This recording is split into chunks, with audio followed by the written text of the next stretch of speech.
ჯარის მეგობართა ჯგუფის ესეც დავსახოთ. სამუშაო ნაცოდით ის წესით შევთანხმდეთ, რომ ხშირად არ გავაზარდოთ ჩვენი შეარაღებული ძალები.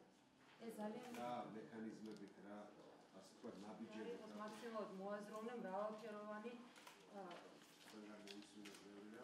განვლილი წელი შევაფასეთ და რაც მთავარია ჩვენ შევთანხმდით, რომ მნიშვნელოვანი პრიორიტეტები გვაქვს ამ წლისთვის, რათა ჩვენი ჯარი და საზოგადოება კიდევ უფრო დაუახლოვოთ ერთმანეთს.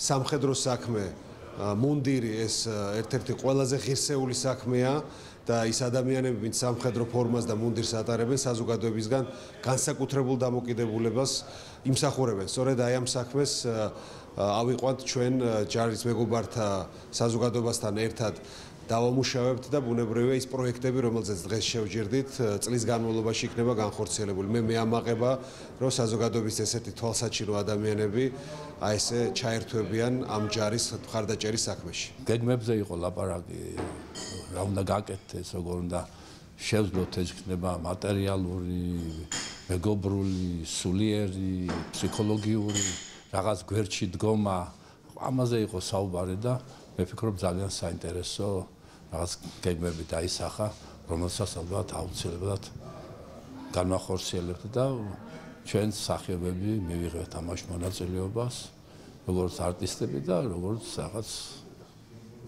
მეგობრები, რომლებიც გვერდში დავუდგებით ყოველთვის და მუდამ ჩვენ ქართულ ჯარს.